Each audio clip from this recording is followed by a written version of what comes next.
guys that were talking the most, they'd be the ones that would get dropped the fastest. So my name's Prime Hall, and I was a United States Marine. I joined in 2005 and got out in 2017, and I got out as a Staff Sergeant E6.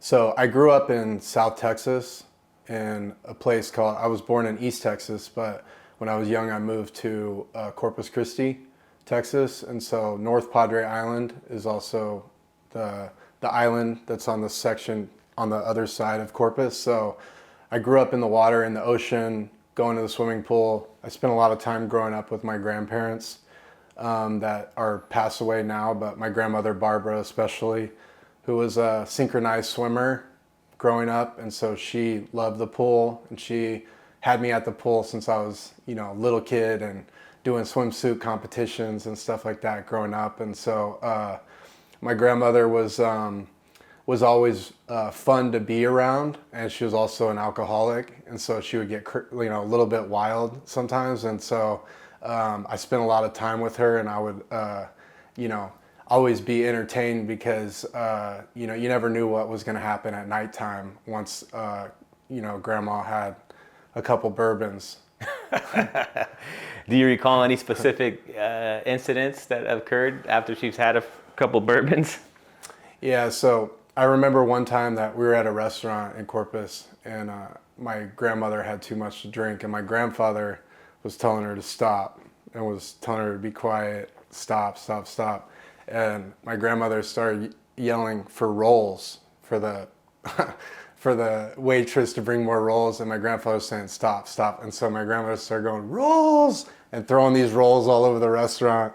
And my grandfather, he had already had a stroke from stress, and so it was always back and forth between the two of them. So that was there was a lot of kind of that's the fun moments I remember. And then I had a lot of great friends growing up, as far as people that I depended on, that their parents were my parents got divorced after I was getting out of middle school in 8th grade. And so a lot of my friends were like my family once my parents divorced, and a lot of the situations that I was dealing with, I really leaned on my friends. And so my best friends were brothers, John and Price, and they were all into what was UFC back then, whatever the precursor, Tough Man competitions. So that we were all obsessed with Tough Man. We would watch those competitions. We would all grapple or fight in the grass and do all these different kind of like little warrior stuff that we would do back then, that kind of, was like, miniature army games kind of thing, right? Yeah. Or Marine games. So that was definitely a big part of it. I've talked in detail on Sean Ryan and other, podcasts and stuff about my situation that I had a peeping Tom in my window. And so real briefly had moved into a new house, and the windows were covered with landscape and vegetation, so someone could easily hide in there inside those plants and not be seen by the people driving by. So I had this guy that found himself in my window for years and never got caught until my parents eventually caught him. So in those years that he was there before he got caught, that was a huge kind of part of my childhood, where I had to deal with this guy that was in my window and living in my closet and being able to hide from him whenever the light contrast from outside to inside and all that stuff. And so my parents didn't believe me for years until they actually caught him. So I had to go through those years and deal with it myself. And that's kind of what gave me a lot of resilience. Obviously it was challenging and all that stuff, and I was feeling, had a lot of where you feel helpless, in there. But on the other side of that, it was like, nah, like I'm gonna beat this guy, or it's like, I remember thinking like Home Alone, I remember like defeating those burglars and stuff like that. I was like, nah, this guy's in my world now, I'm gonna play these games with him, I'm gonna do all this stuff. And so I kind of had those things that I look back at it now, I'm like, man, none of my friends had that peeping Tom situation or that stuff going on, but I'm so grateful that that happened to me because, man, like that set me up in these other situations that I ended up in life, you know, that I was able, when I was able at 7 and 10 years old to deal with this on my own, I've been able to deal with other situations, and it's like, man, I'm 39 now. Yeah. And so. How did he get caught? There was noise disturbance that my parents heard in the front of the house, and so they went and found him in the windows in the front side of the house, hiding in the vegetation. So my dad ran out with his gun, chased this guy down. He had his car parked at the end of in the park at the end of our street. He had his car ready to roll, so he sprinted there, got in his car, took off. My dad chased him with a gun, and they let me know, you know, the next morning or whatever that they caught him, and that they trimmed all of the landscape on my window and put a security light right there, which I recommend anybody do if you're a parent, to make sure that there's not vegetation outside your children's windows if they're access to the street, and make sure that you have security lights up. Wow. So, and that was a game changer. Did the cops get him? No. Oof. Yeah. Wow.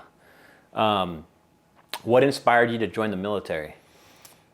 I went to military boarding school. So I went to Marine Military Academy in Harlingen, Texas. And a lot of kids get sent to boarding school. They get sent to military school against their will for being in trouble.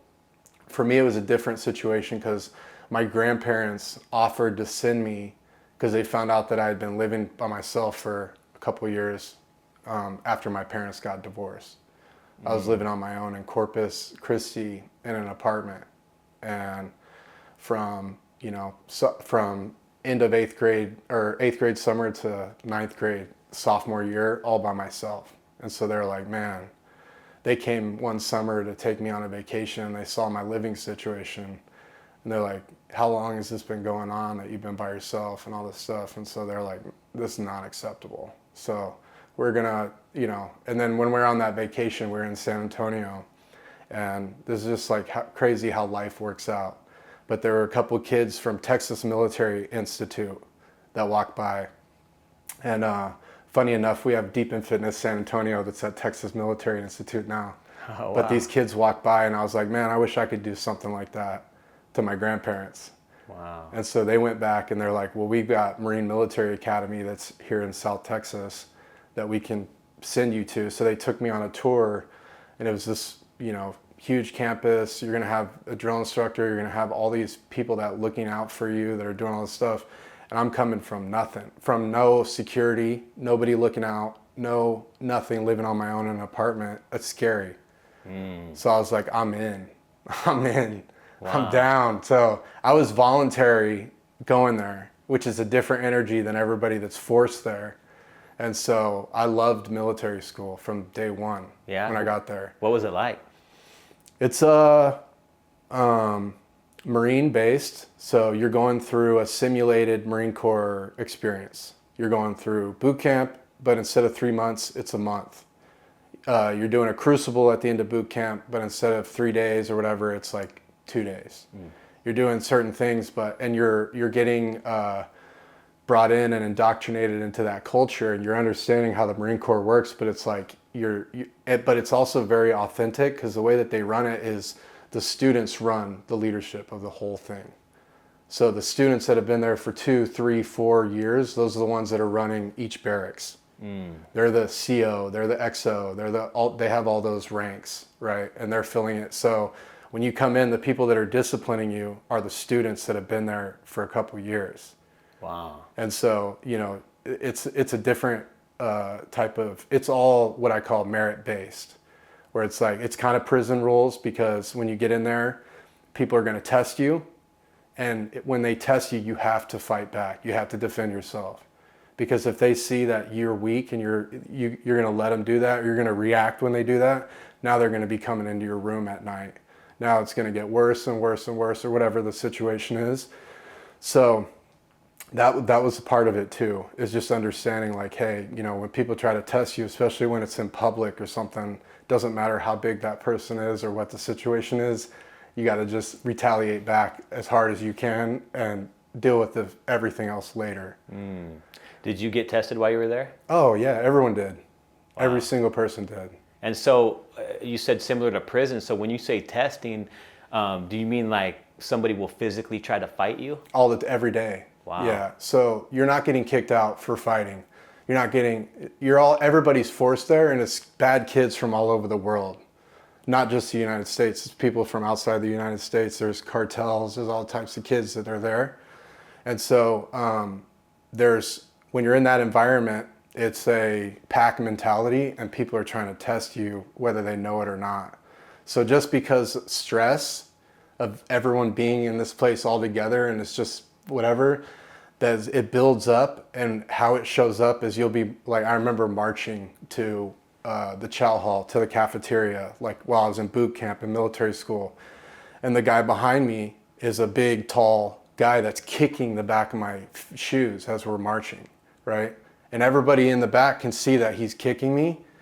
And it's like, so I'm reacting to it. But then once we stop in the formation, I tell him, like, don't ever touch me again. And then he has a response to that. And I remember turning around and blasting him as many times in the face as possible in that moment. Just as many times as I could. I hit him in the face as many times. And then after that, the emotions broke out. So then everybody separated us, and they're holding him. He's crying.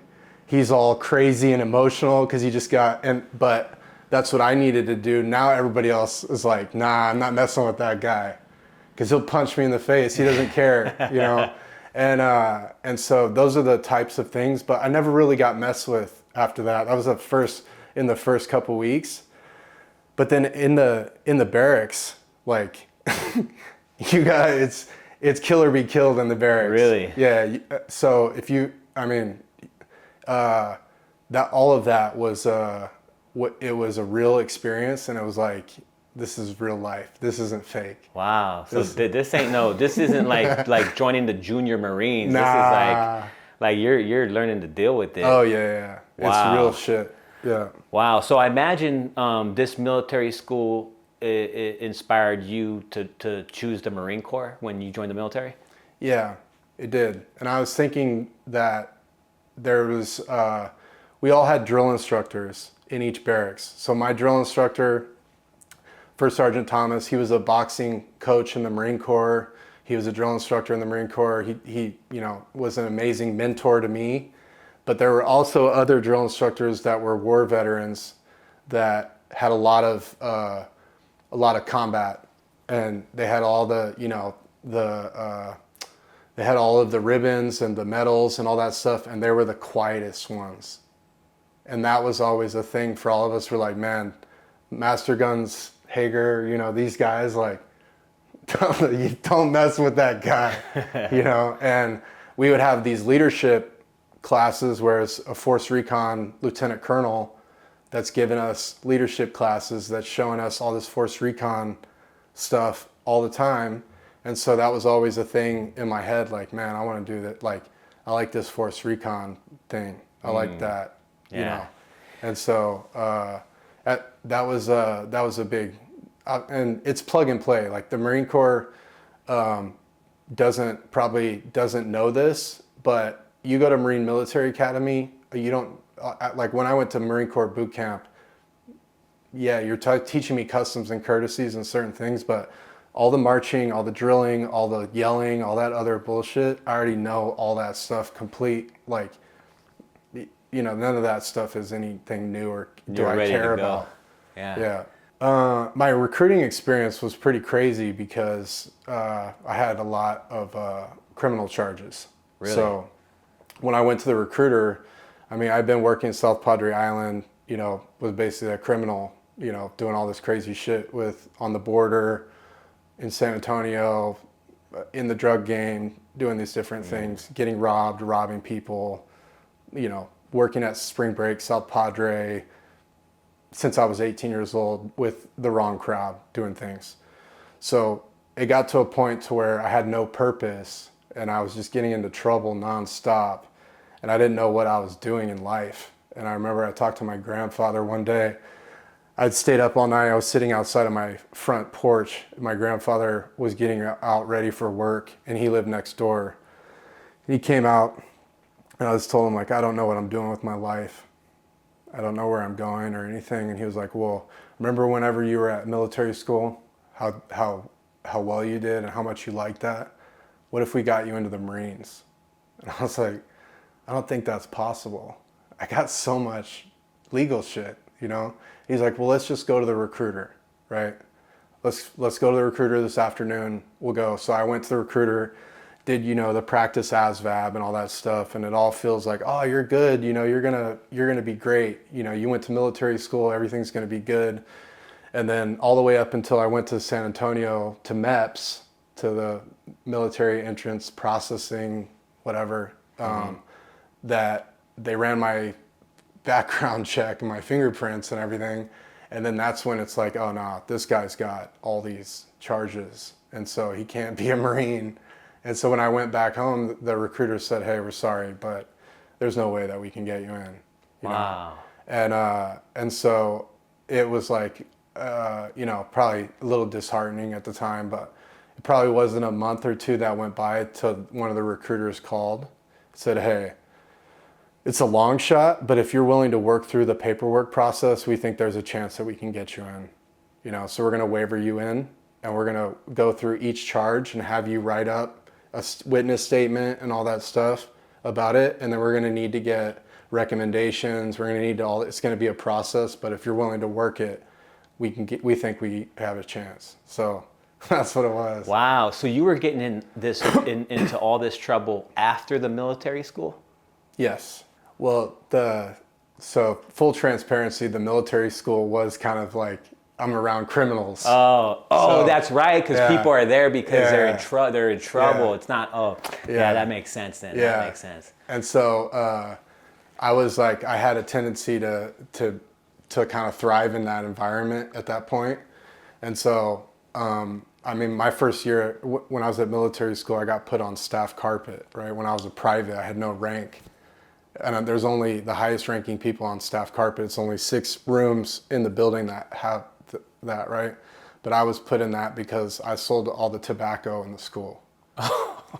And so I had different, you know, like kind of power because that's, you know, because of that. And so they're like, you're a staff carpet, you know? And so being on that, it's like, okay, well, this is how this works, right? And wow. And so it literally is like prison. Yes. And so, but from that experience, I think that just living, you know, I went from there to, and when I was at military school, we would do crazy stuff too. So we would sneak out, we would go to Mexico, across, you know, in the middle of the night, go party all the time. And we only got caught once. We'd do this all the time. We would have our vehicles parked in the airport that's right there. We'd sneak out, we'd go to the South Padre Island, we'd go to Mexico, we'd go live it up because these kids were politically connected. So even if we got caught and we got put in cuffs, these kids would make a call and we would be out and back, driving back to military school within 30 minutes. Wow. Where they're apologizing for cuffing us. Wow. And so it was like, it was a crazy experience. We would go, my best friend that I'm still connected with in Monterrey, Mexico, Farid, we would go down to Monterrey for the holidays, and these kids are billionaire families. So we're in bulletproof cars with security guards that are taking us throughout Mexico, you know, through Monterrey, through wherever we're at in this, because they're at risk of being kidnapped, these kids that we're with.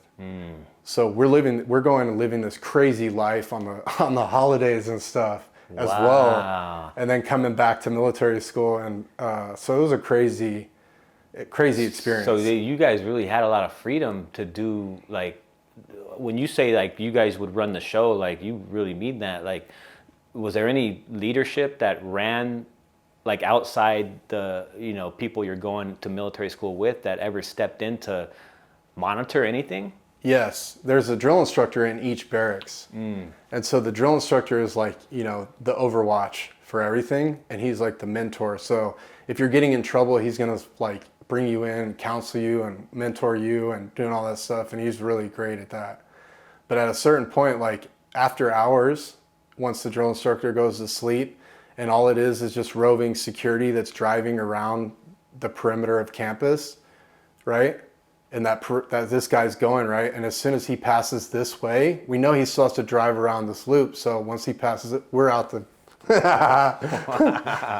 So the day I was supposed to leave to boot camp, after, 2 years of whatever, of paperwork and, getting wavered in, and then now I'm finally leaving to boot camp, where a lot of my family didn't think it was going to happen, to where, you have like a going away dinner.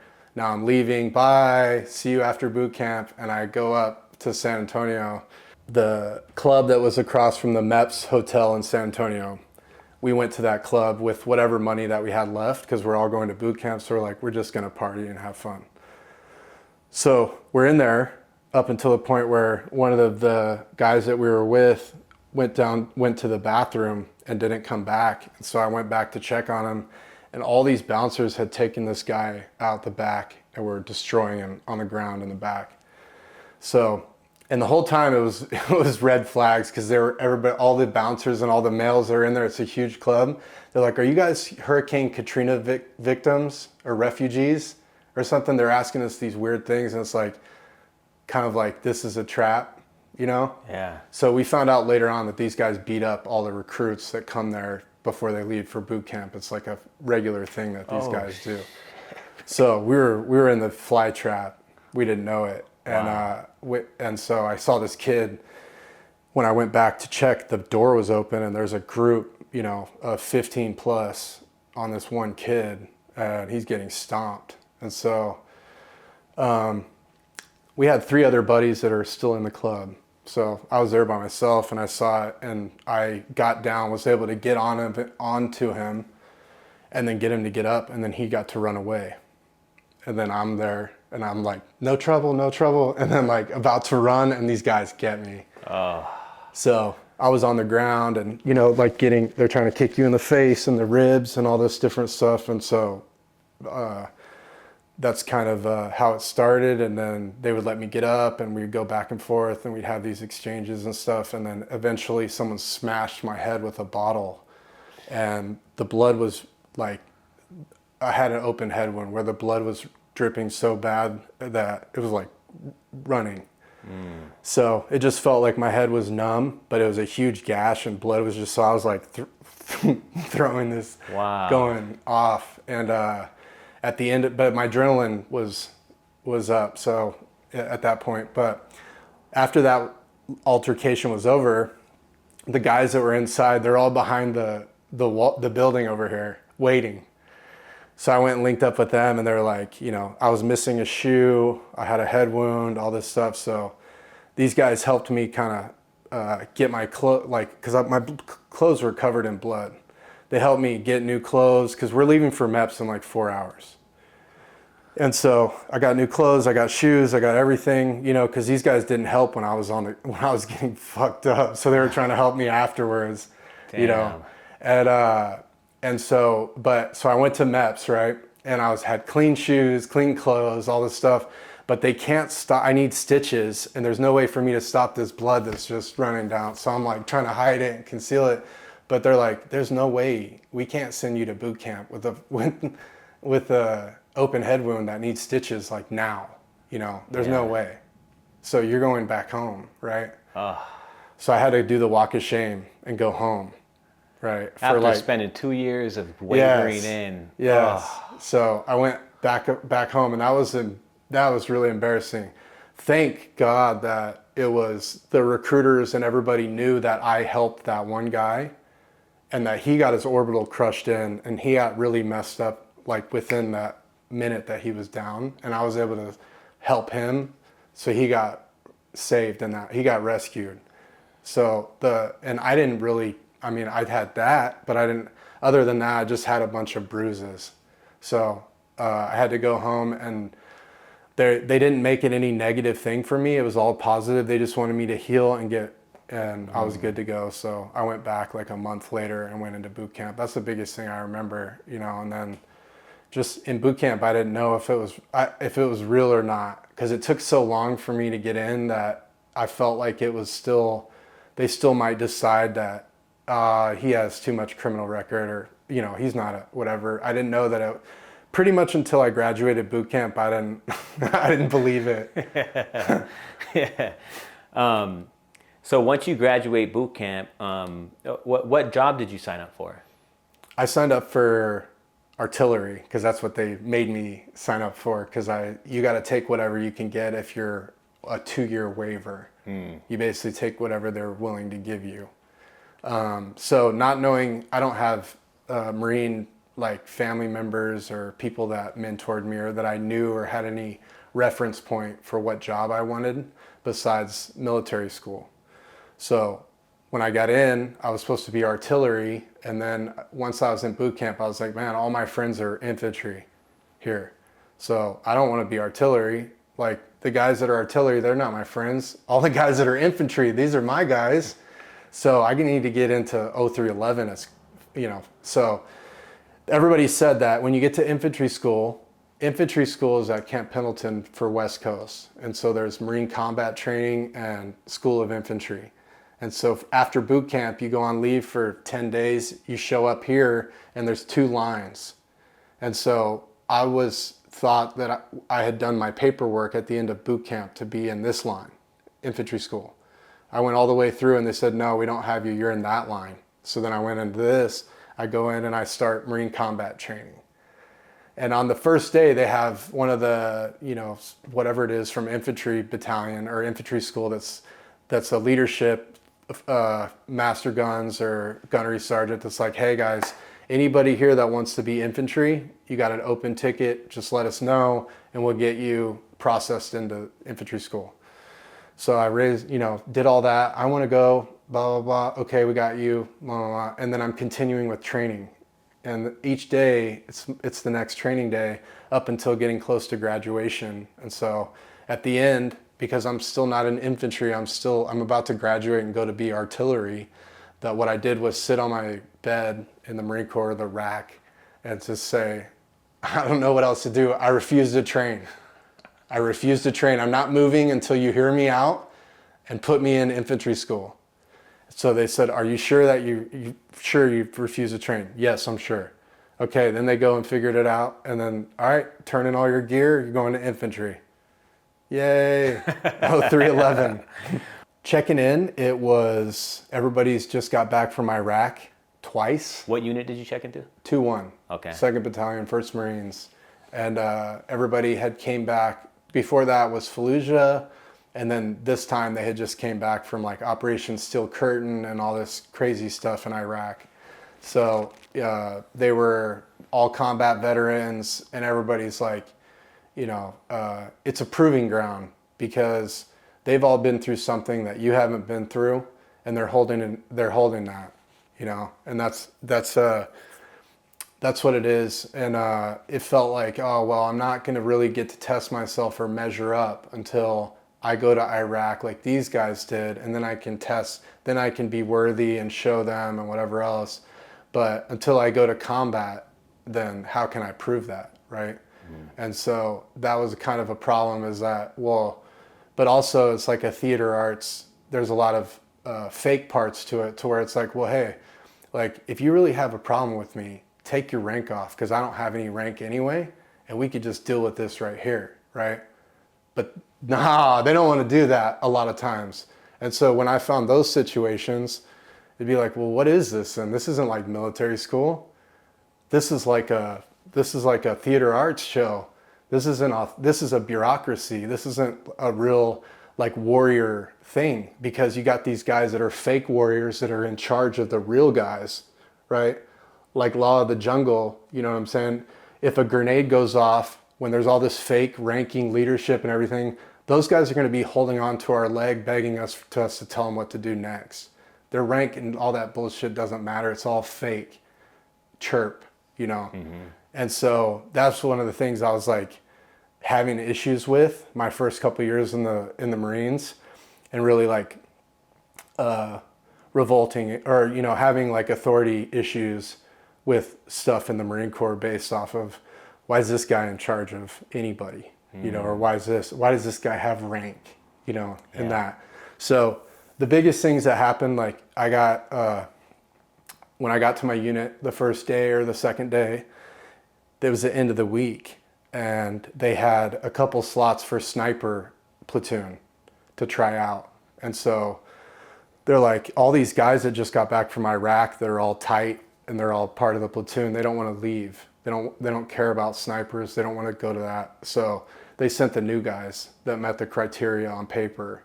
So me, another guy, we went to snipers. And so I checked in on Thursday or whatever, and then on Monday I'm starting sniper tryout in doc, you know, for months.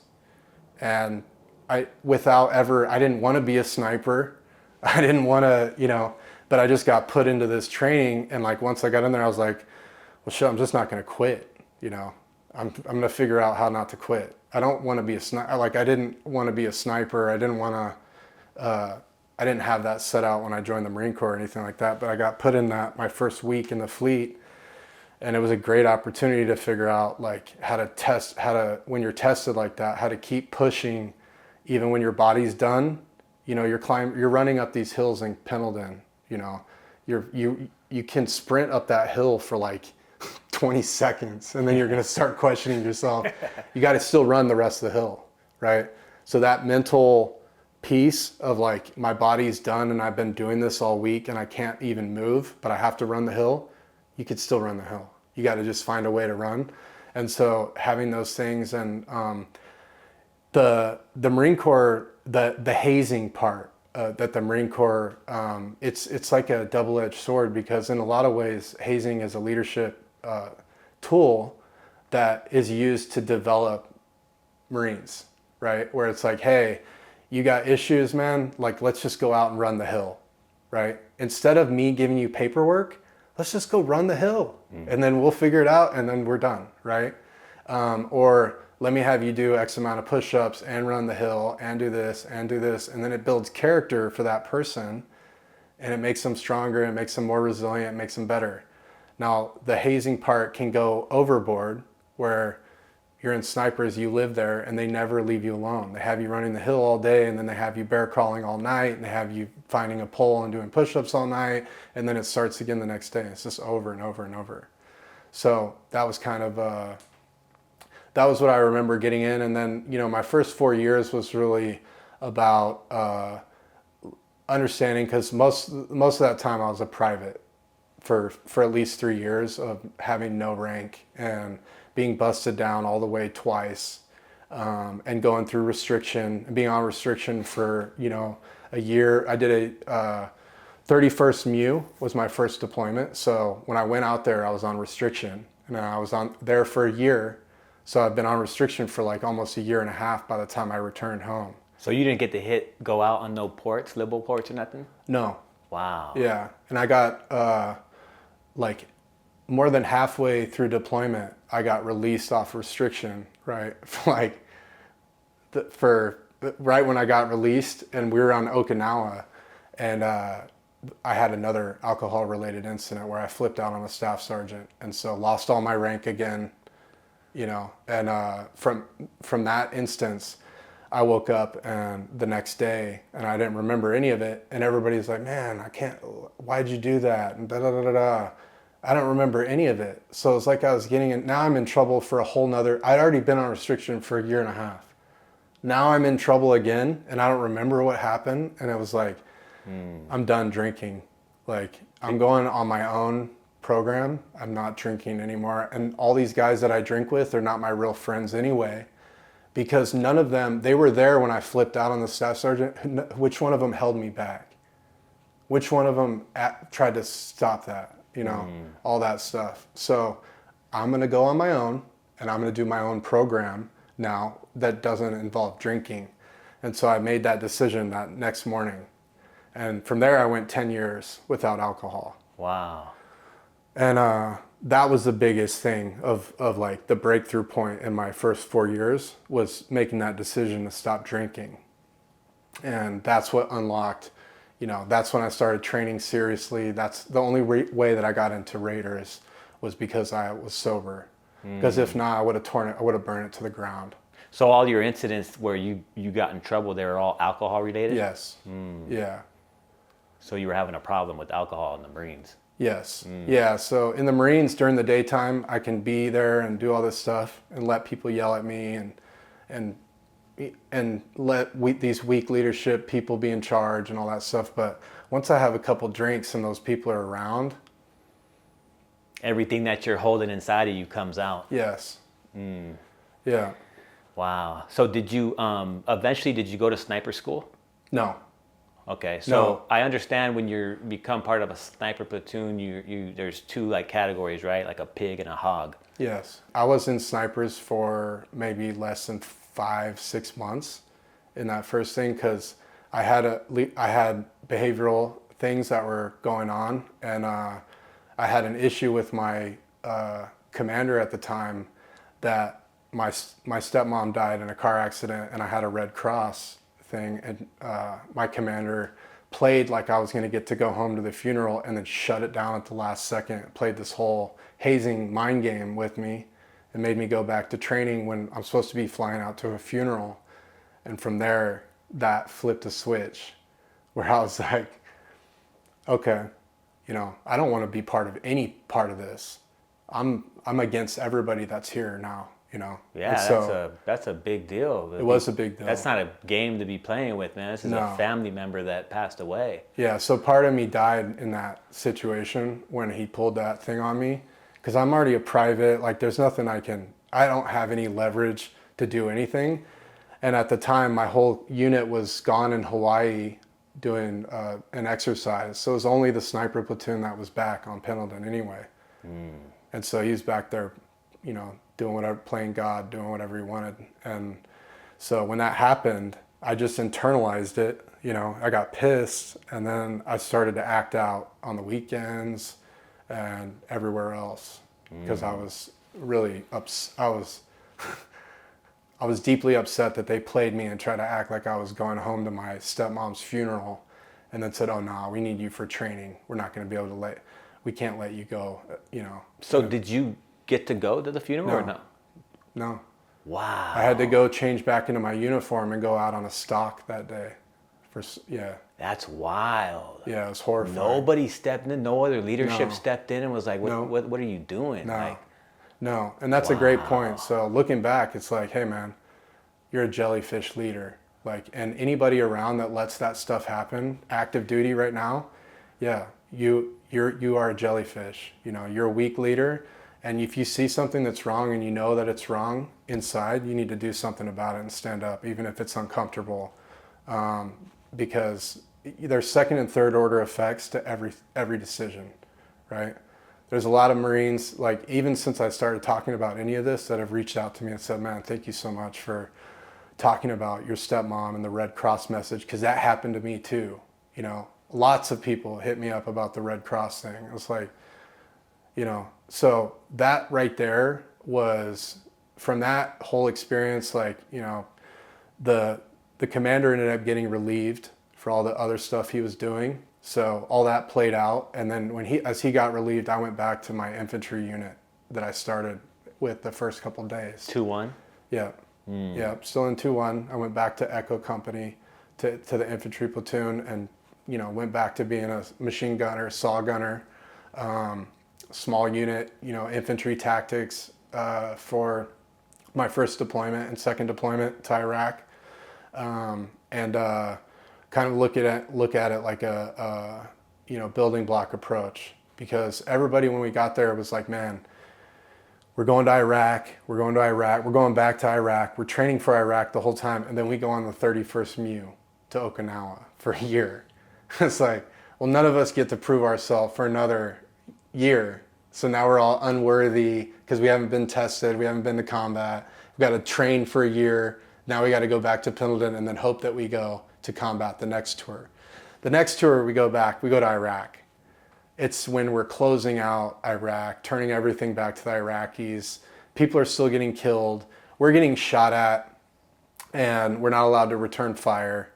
And the rules of engagement are all weird. And it's like, well, when you get shot at, you got to go get the Iraqi police, and then get them to react to the situation.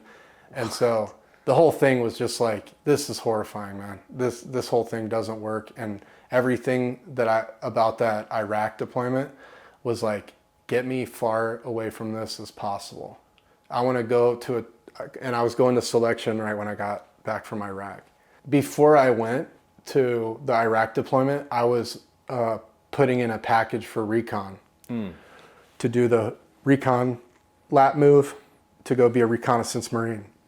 And at that time, they were starting up MarSOC, Marine Raiders, at the same time. So when I came in, it didn't exist, modern day. So after my first deployment, we heard a little, hey, there's going to be MarSOC recruiters when we get back to Pendleton, if anybody's interested, blah, blah, blah. So my company commander for infantry, he was like, hey, I see that you want to go recon. I have a former college buddy of mine that's a Marine officer that's in Raiders that loves it there. And I think that would be the fit for you to go do that, right? And so if you're good with it, I'm going to change your paperwork from recon and get you started with this. And so I was good with it. I started my MarSOC package. We had MarSOC recruiters that had a trailer right there at Camp Horno on Camp Pendleton. I remember going over to the trailers, getting my recruiter, all that stuff, and then making sure that I had all my paperwork was good so that I got a selection seat. So I got my selection seat before I even was able to re-enlist. So I knew that when I came back from Iraq, if I didn't get in trouble, no paperwork, I'm good to go to selection. I love selection for the fact that the whole Marine Corps experience up till then was like, I'm going to tell you, you need to I'm going to tell you your instructions, and there's always someone that needs to tell you what to do. Mm-hmm. And there's always a lot of extra talk. And for me, selection, it's no talking. Nobody needs to say shit. It's all performance. And take all of your instructions from the whiteboard up there. We don't need any extra shit. There's no talking back and forth with each other. And so for me, I'm an introvert. So I can play, I love that part where it's like, wow. And these other guys aren't allowed to talk. Because that was another thing that I saw, especially like in those situations where the guys that were talking the most, they'd be the ones that would get dropped the fastest, and they're not there. And it's like, guys, you don't need to sell me or tell me anything on why you deserve to be here. You just need to show up and perform. And so that was what I love, that part of it, where it's like, the talkers are going to get weeded out quick here. But also that it's big boy rules. You got to follow your instructions from the whiteboard. And if you don't, you're out. And every day there's less people here. There's less, all their gear's gone. All the racks are empty. Every day there's more empty racks. There's less people. They're not following. All the talkers are gone. It's all the quiet ones that are left at the end. And it's like, I love that. What was the most challenging part of selection for you, and how did you overcome that? All of the team exercises are really challenging in like what you're having to carry, how you're having to carry it, the weight that you're carrying, all that different stuff. It's like, looking back, that's the most stressful thing. And how you deal with it is working in a team and teamwork and leaning on each other and relying on each other. You cannot do it on your own. And so like really like that's where that camaraderie and that gung-ho work together. It's just like a small boat team. If we're all holding the boat, everybody's going to feel it if I pretend like I'm holding it and I'm not really. So that's where it comes into you knowing you having that trust with everybody, knowing that they're not going to do that, and you working together to get this impossible task done. And that's the magic and the beauty of that environment, and the culture that's there is once you start finding those guys that you can rely on and you can trust and you can do these impossible things with. That's why you went there in the first place. So that's the best part, because you're not going to unlock and get access to those guys unless you go through the tryout, right? You're not going to get to play with NFL athletes unless you go through the tryout and you go through the combine and you get put out, right? You have to go through this process to weed everybody out, all the talkers, to get to the doers. So once selection, then, that's when I got to go back and work as a water survival instructor at the Camp Horno pool on Camp Pendleton with Don Tran. And that's where we started doing a lot of the deep in fitness training that we do. So looking back, that was a very strategic time. And right after selection, Don and I both were intending on going to that next ITC class, the individual training course to become a Raider, the 10-month course. And so we were only supposed to be at the pool for like a month or two, but it ended up getting that the monitor didn't get us in that one. He got us in the next one. So now we had a year to train at the pool with each other. And we had our other buddy, Andrew Campamore. So Don, Camp, and I all trained for a year, worked at the pool, got all these reps training with each other and training thousands of Marines.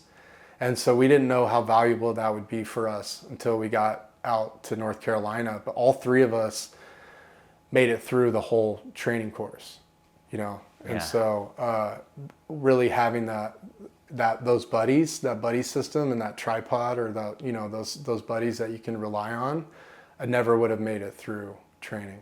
But And you're talking about the ITC course? yeah. Wow. Nice. Yes. Yeah. Because there's certain points if you're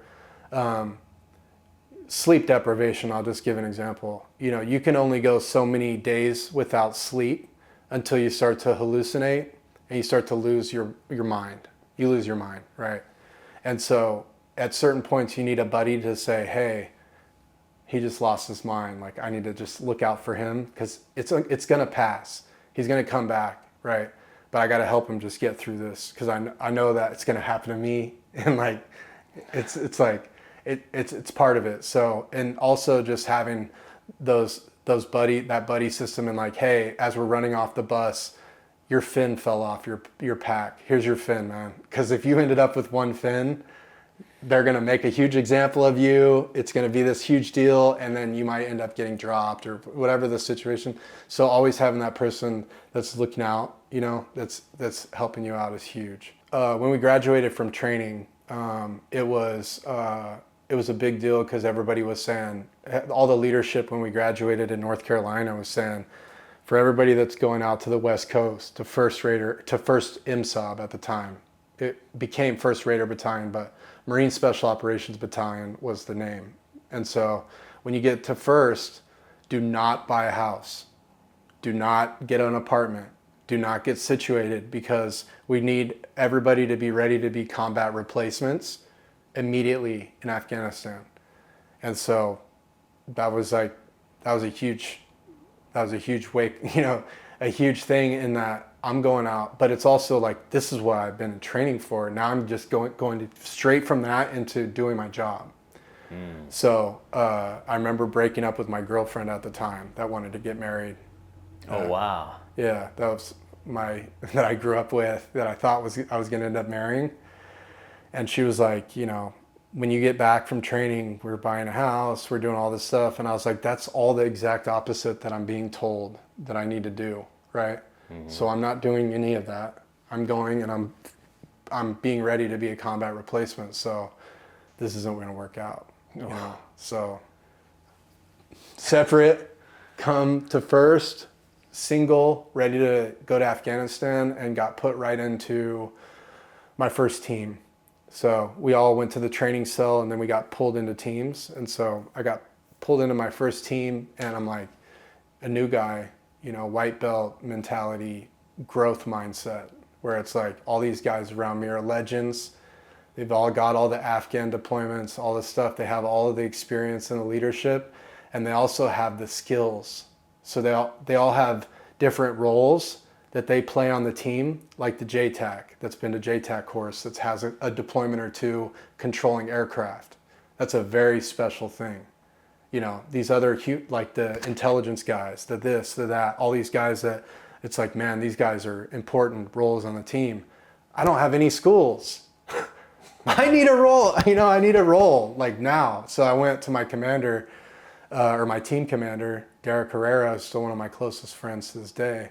And I was like, I just feel like there's so much experience here. I'm one of the only new guys. I need like something, I need a job, You know, he's like, well, I'm going to put you as the assistant armorer and see how you do in there, right?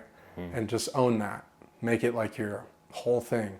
And so I got into being in the armory and running my team's weapons and all of our gear. And I did a good job, and then they made me the primary armorer. And then they put me in charge of the property book and all of the serialized equipment for our whole team, and then ended up sending me early to Afghanistan to go sign for all the equipment. And so I went out early in front of my team as a new guy to go sign for all the equipment. And one of my lower jobs, I was supposed to be one of the Afghan local police mentors to train them, right? But because I got there a week and a half or however long I was there before everybody came, that I had already started turning over all those relationships with all the Afghan commanders and stuff, where they trusted me, and we had like any kind of relationship that was passed over.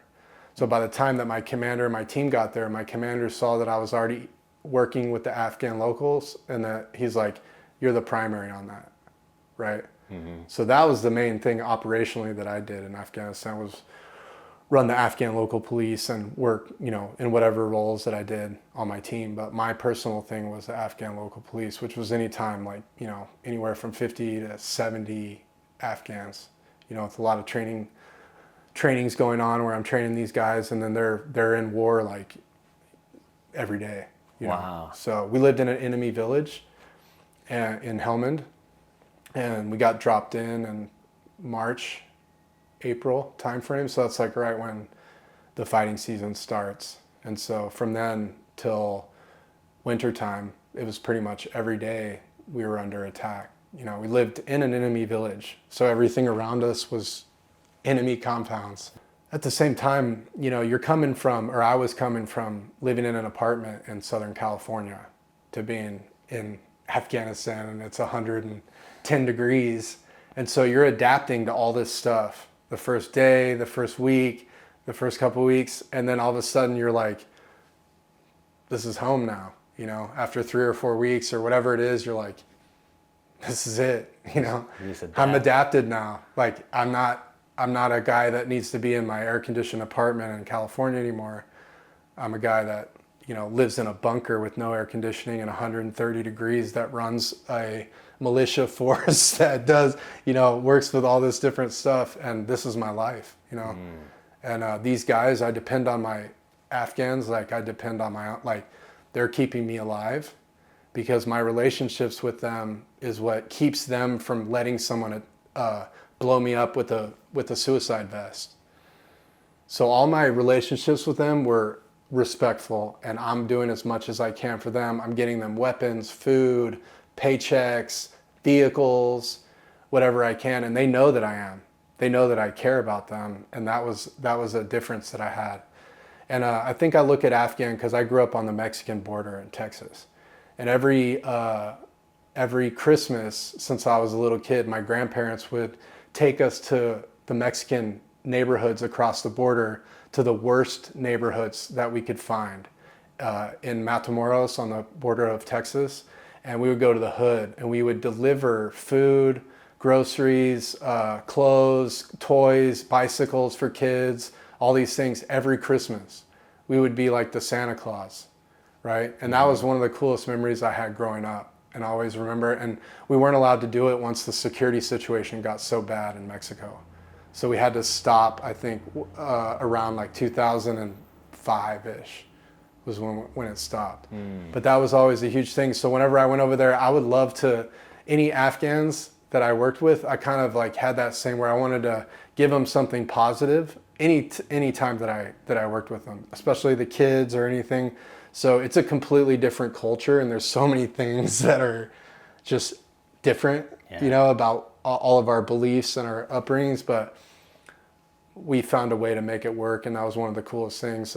Biggest takeaways I have from Afghanistan was just seeing the medics that we had work miracles over and over and over again, and just save people's lives. And you know, I look at lifeguarding in the pools and the trainings that we do with Deep in Fitness and UTL lifeguarding.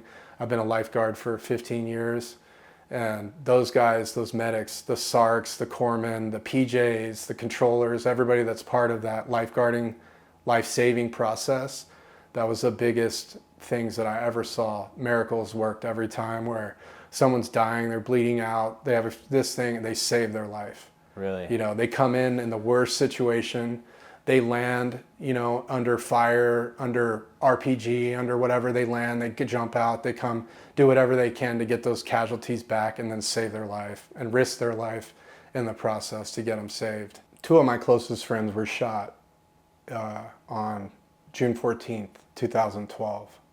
And so one of them was shot in the spine back here and immediately paralyzed from the chest down. The other one was shot through and through the neck, and we didn't believe that he was gonna survive that. And so the medics were able to close up his neck and seal it up to where he came back within 10 seconds. Wow. You know, and was blinking at us and was like, he came back. That's one of my best friends. So seeing those are miracles in my eyes. Yeah. And every time I see those two homies, brothers, I'm like, it is a miracle to be around them. And they're special people, obviously, but the medics are really just like the unsung heroes from that whole thing. And even besides the team and the American casualties and everything, the Afghan casualties that would happen sometimes every day, you know, we would advise them as best as we could not to use this road, not to do this, but they only listen to us until they don't. And then they would hit the road, they'd get blown up, 5 people die, you know, those things. And a lot of times with the Afghans, you know, one part with the medics is one of the best memories or wins that we had over there was we had a mass casualty situation where one of my Afghan checkpoints, the headquarters checkpoint, was hit with a IED, with a motorcycle IED. So basically they waited till there was the most people in the area, and they had a kid drive a motorcycle up and park it in the middle of everybody and walk away. And they waited till everybody was there and they detonated it. And so it was the worst like casualty situation that we had. It was a mass casualty where we had so many that were dead on arrival, but we had 9 that were living. So when they brought the casualties, our medics saved those 9 patients. Wow. Of all different ages. There was a baby, there was all different ages in that group, old to old men. They saved all of them, got them all lifted out, got them all to the hospital, saved their lives, you know. Wow. So all of that. During that year, before and after, that was the peak of the insider attacks. So there were insider attacks that killed several Marine raiders. One of them was during our deployment on on August 10th. We had 3 of our 3 raiders killed in a team that was next to us in an insider attack. And so, I mean, we were hit in an insider attack 2 days later at our camp. A separate one? A separate one. Wow. Yeah. So these guys, rest their souls, were hit with an Afghan policeman that was dressed as a policeman that was there for an insider attack. So they had a meeting with everyone, and then this guy infiltrated and got in because he had a uniform on. They thought he was friendly. He wasn't. He got 3 guys. When that happened, we were out on a mission. I was like, once we heard they called those guys, you know, to be picked up over the radio, that we listened to their, you know, to the radio comms, and we could tell that there was, you know, 3 of them that got killed in action. And it was the team leader, the team chief, Matt Minukian, Ryan Jeske, and Sky Moat, the EOD, the bomb. And man, I took the wind out of our sails for sure. But But you know, these things. 2 days later, you know, from that instance, there's people that go home for the funeral, or there's things that happen that people need to go back with the bodies and that type of thing. But 2 days later, we got hit in an insider attack, and thankfully, everybody from our team survived, but the Afghan Special Forces lost several of their guys. And so for us, it was an Afghan Special Forces guy that initiated the attack, that went up to one of our security towers, that just started lighting us up with RPGs. And he basically turned the machine gun in on the camp. He had 12 plus RPGs that he let off on us. You know, he had his M4 on him, and he had his pistol. So basically he just turned everything inside on all of us and just started lighting us up. So, I talked through that full experience on the Sean Ryan show too, but you know, kind of, I was out in the open, so I was sitting at a table, everybody else was asleep, and I got hit, you know, and knocked out, and then had several RPGs come in, everything. I was kind of out of it, but miracled my way into the operations center, and that's when, you know, everything's destroyed. We're watching everything in our camp is destroyed. We could see on the TVs that everything's like, we thought we were locked in with mortars. So we thought that there was an enemy position that had us locked in, and they were dropping mortars on us one after another. So we thought we were done. We thought that we were in really big trouble, because we still had, 3 or 4 months left on deployment. So we're thinking, wow, these guys are hitting us direct with mortars. How are we going to survive for 3 more months here?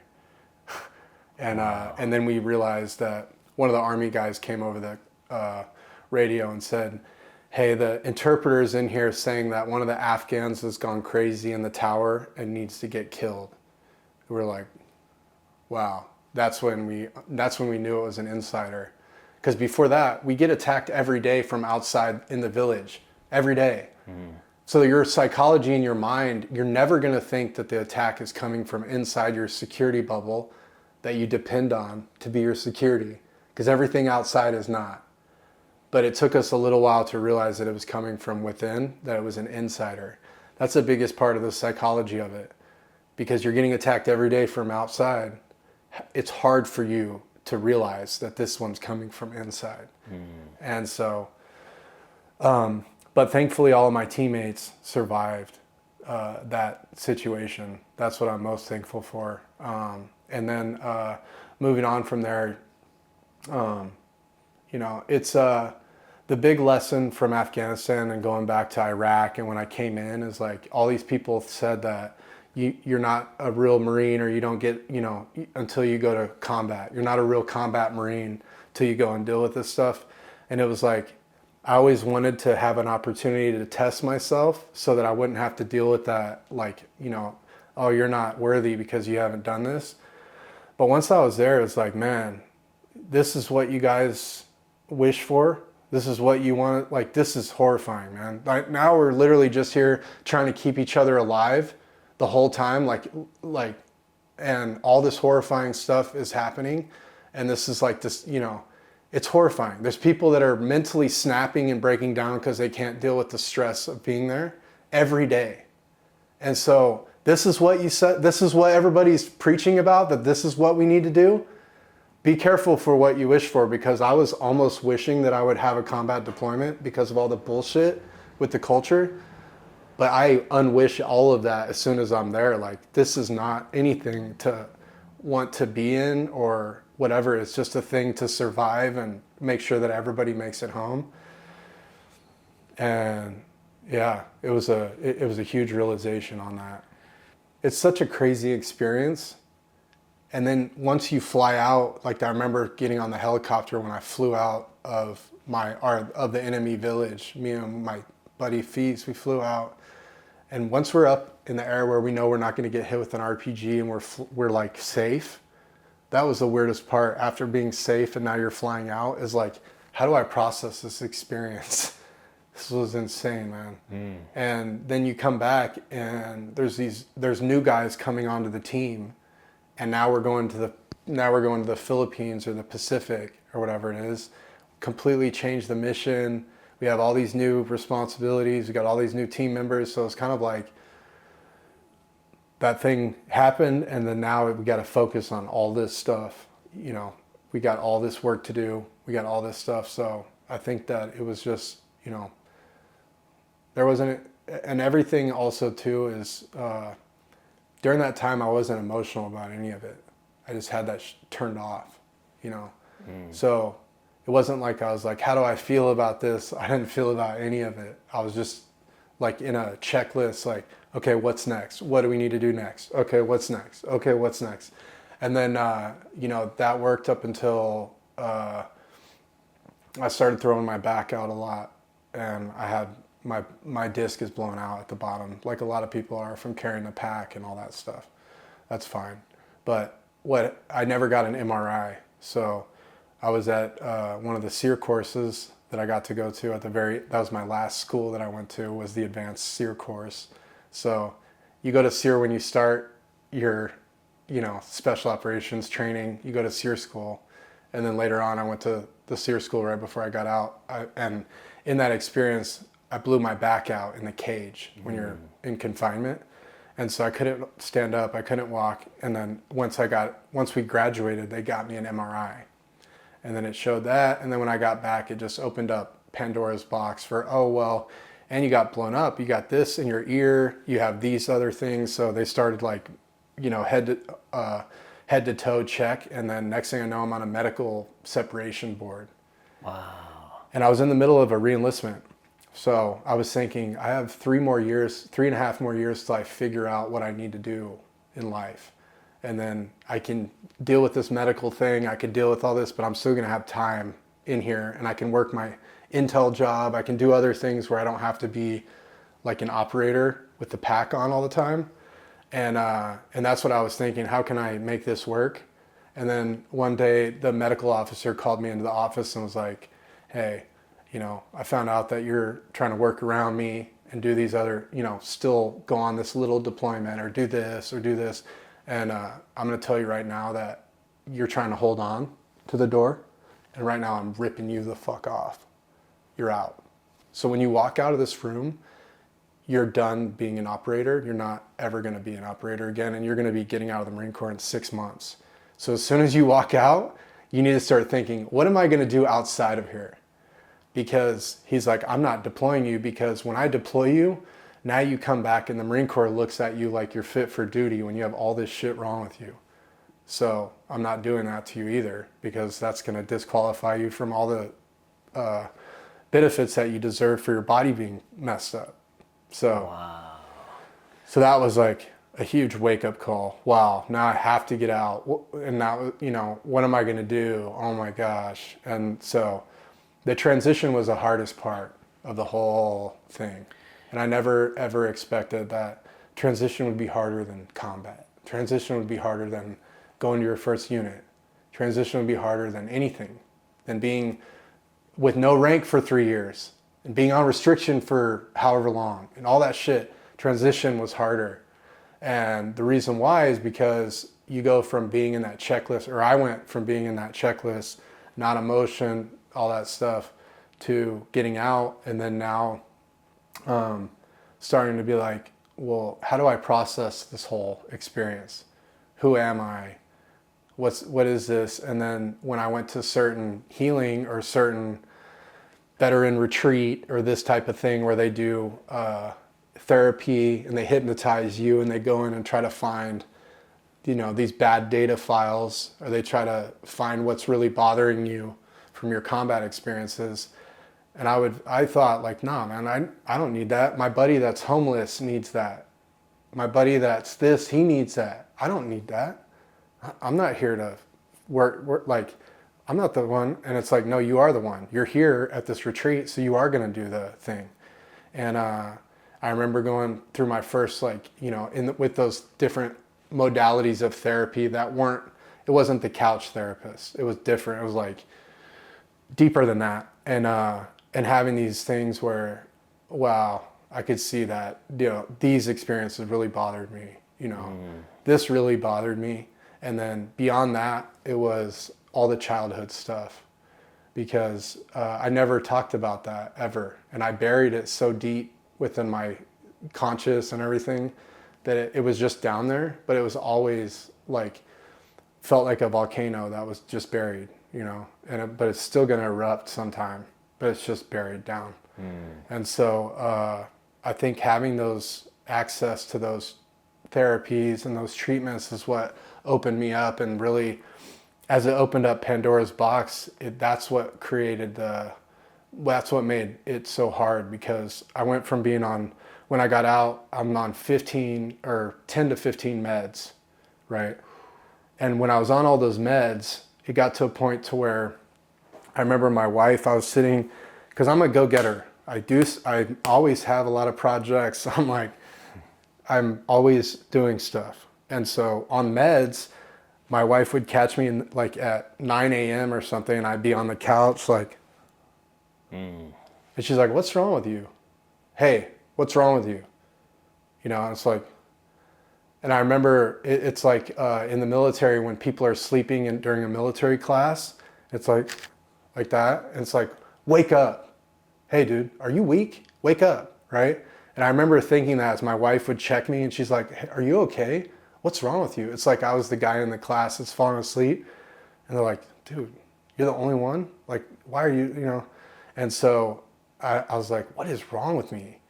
And I got to get off these meds, man. These meds are dumbing me way down to where I'm like a zombie. I'm not myself on these things.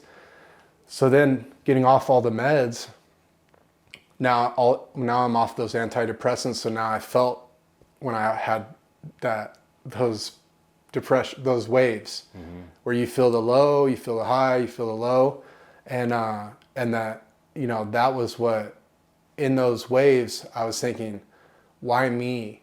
Why did I survive? Why did I get shot? Why did I survive the insider attack when my buddies didn't? Why did I why me? Why me? It's all a victim story that I was in. Why? Why me? Why me? Let it go. Why me? Why me? And one of my buddies that I was in combat with told me, "Hey, dude, you're having these thoughts. Do you think that anybody that's not here right now would be happier if you were hurt more than you are?" That was a big thing. And it's like, no. Then I know that they wouldn't. I know in my heart that's not the case. But for some reason, that was just the process that I went through. And I think a lot of people go through that now that I know more, but it's a healing process. And so.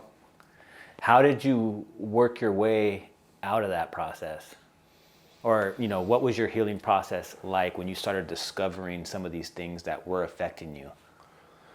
Well, to be transparent, like when I got out, I went into business school and I started drinking again because I have social anxiety. So to mask that social anxiety, I started drinking so that I could be around a group of people to cope. And so that was, obviously it worked in the beginning, but then I drank for 2 years, that it became very destructive. And so the drinking added to my depression, added to the why me, the victim, all this kind of stuff, and it just spiraled out of control.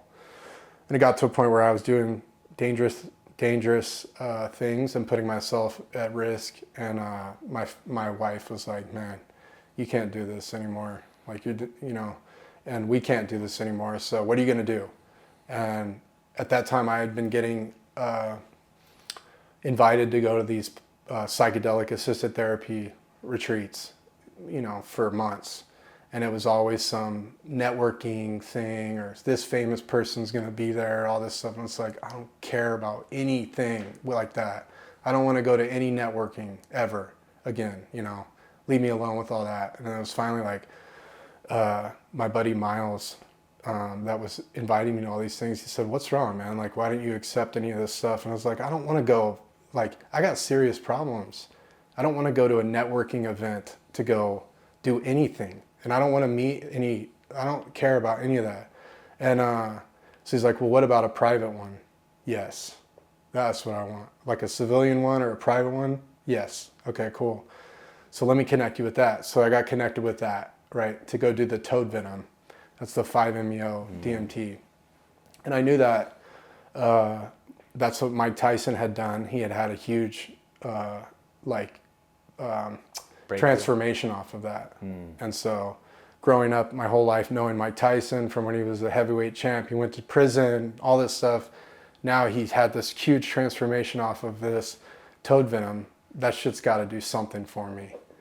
So I had a belief in it. I was also scared of it. I don't know anything about it, but it got to a point where I was supposed to go to do it in 3 weeks. And my wife's like, you're not going to make it another weekend. Like, you got to go do it this weekend. And so I got plugged in to go, and I drove up, and I was just out of my mind at that point. And I went and had a very profound experience, and came back, and basically, in that experience, the best way I could say is that I just got to face a lot of my demons, or the things that were bothering me, and like, the peeping Tom, all these different things that it's like, yeah, like, what good does it do for me to have a resentment towards that peeping Tom at 39? Like, I was still having, like, I didn't forgive that guy, and where after that toad venom allowed me to reframe almost everything in my life, to where it was like, oh no, that guy was like your trainer. That was special operations training that you were getting from 7 to 10 years old. That's what set you up on the trajectory that you're on. So that guy's your homie. That guy's like, that's a win that guy did that. Okay, cool. What's next? What's next? Oh, well, all these grievances don't matter at all. And so all of my fractured, when I got out of the military, all my relationships, a lot of them with my whole family on both sides, were fractured in different ways, where now they're all healed. I just got back from a family reunion in Texas with my whole dad's side of the family 2 weeks ago. My whole mom's side of the family, they're all connected. We all do, so Wow. all of that has been part of the transition and the healing process. That was like going from being completely like fractured and dysfunctional and broken and like not wanting any relationships, to then rebuilding it all. When did you meet your wife? I met my wife on December 12th, 2015. So this is why you're in the This is like Marines. a year and a half before I got out. Okay. Yeah. I asked that because you mentioned her a couple of times, and I in my opinion, I don't think military wives or veteran spouses get the recognition that they deserve. How big of a role did she play for you in your healing process? Oh man, my wife Brittany's been the biggest support system or arm of my whole healing process, and just keeping accountability, right? Which sometimes is hard, but accountability is love. If someone's holding you accountable, they care about you, as well as just and also, like, I wasn't with my wife through a lot of my military career. I only met her at the end. So for her to come in at the end and not really be there or understand some of the stuff that happened before, she really came in and just was such a strong, person, and able to work through that process. So I tell people now, because I get to work with, Marines and all different branches getting out in transition, that one of the best pieces of advice is to think of it like a security situation. You always want 360-degree security around you. When you get out, you need that 360-degree security. It's just now it's your support system. It's your circle of trust.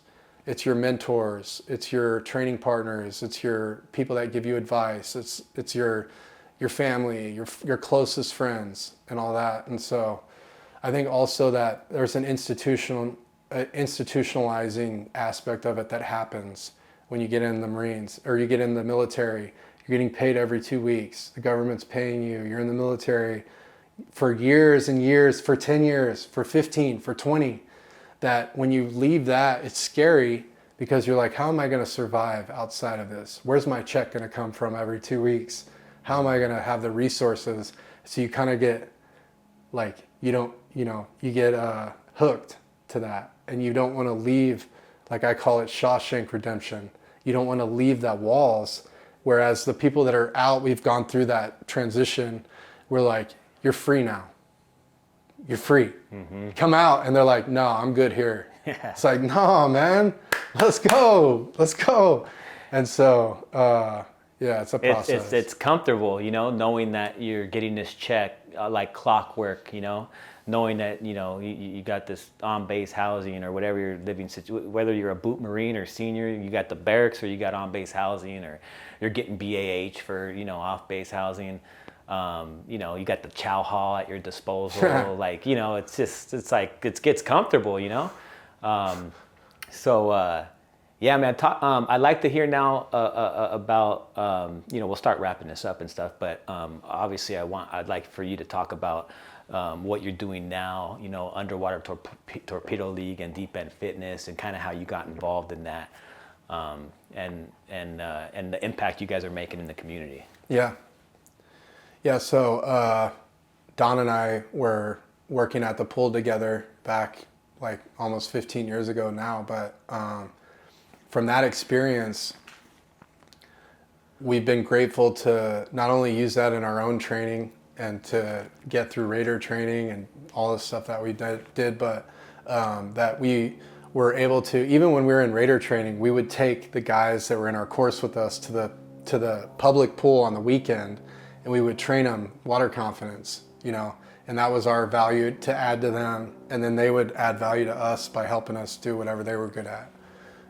That makes sense. Mm-hmm. So it was also a tool for us to give back and add value to other people immediately once we got to training. So we always did that. And then being in, I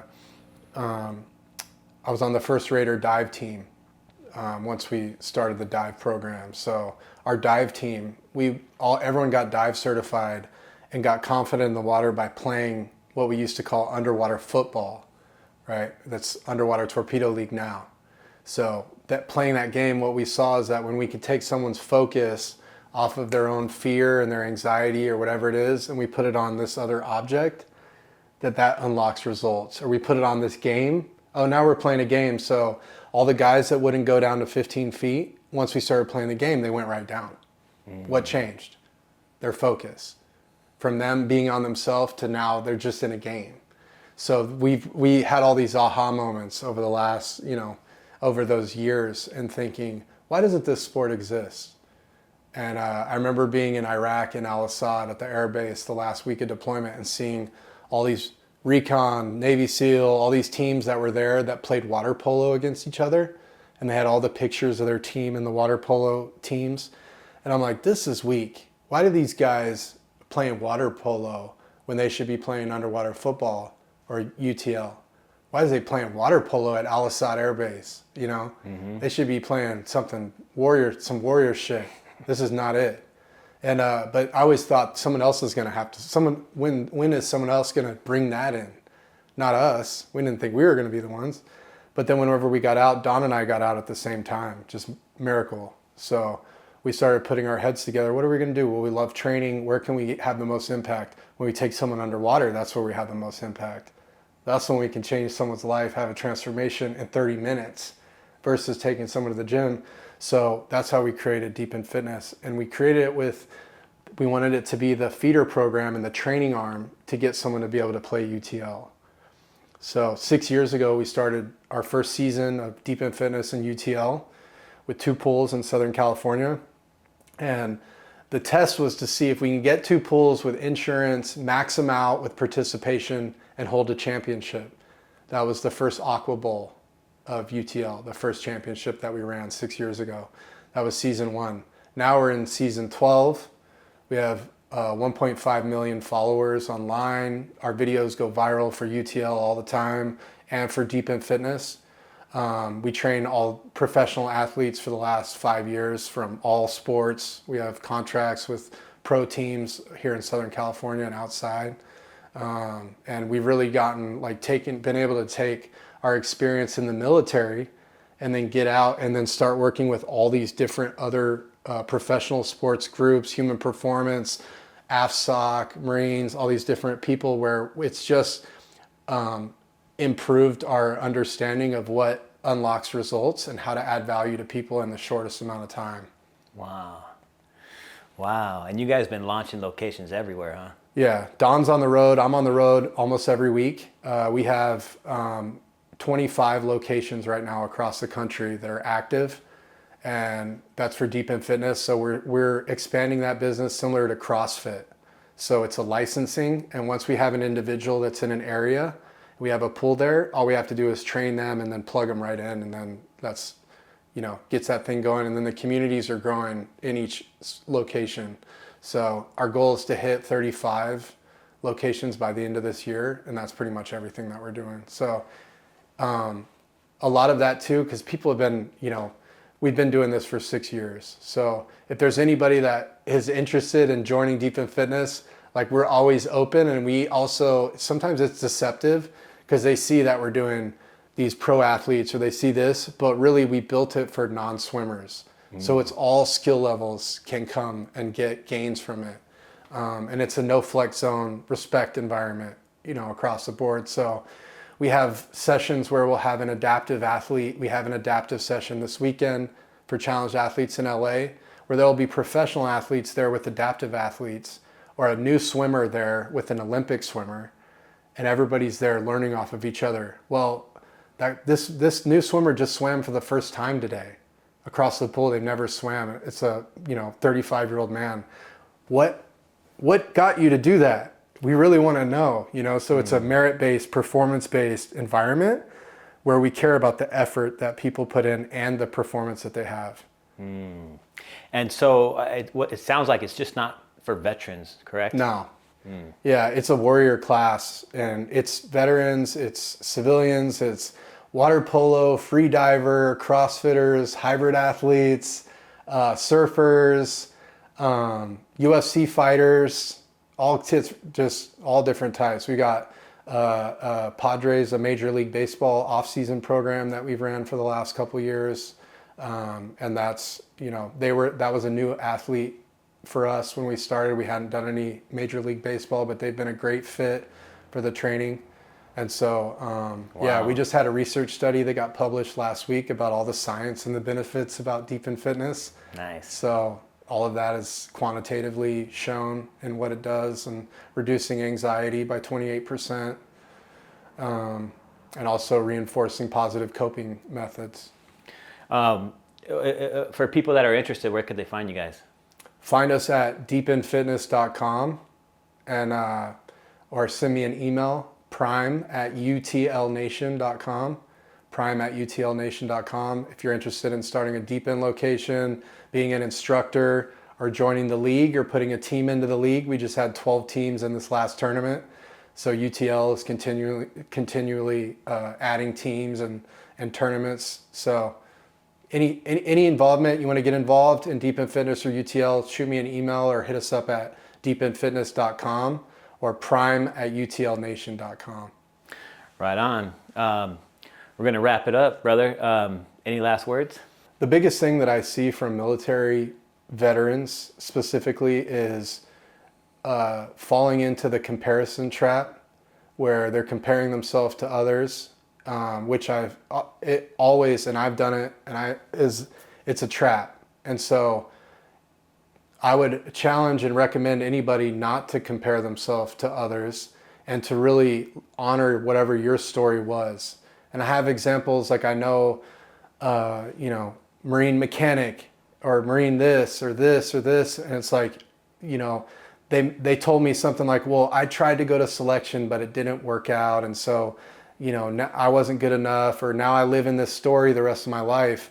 And what I really want to drive home to anybody that's listening is that if anything happened in the military where it's created this story that you live in, right? I didn't make selection, or I got busted down all these times, or I got in trouble, or whatever it is, use that to catapult you into what you're going to do next. Just use it as ammo for what you're going to do next. But I would challenge you to not let it be a story that carries on for the rest of your life. Use it as ammo to do what you're going to do next, and then let that be the story. Awesome, man. Oh, it's been an honor sitting with you, brother. So thanks for taking the seat. Oh yeah, thank you, brother. Thanks for Semper having me. Fi. Yeah. Yeah, I got bad thoughts that make my mind scared. Hold me hostage and they don't fight fair. Who gon' pray for me and wipe on my tears? Who gon' save me if you not right here? Move this darkness and make my sight clear. Take me your way cause I don't like here. Ghost of my past, they feeling the night air.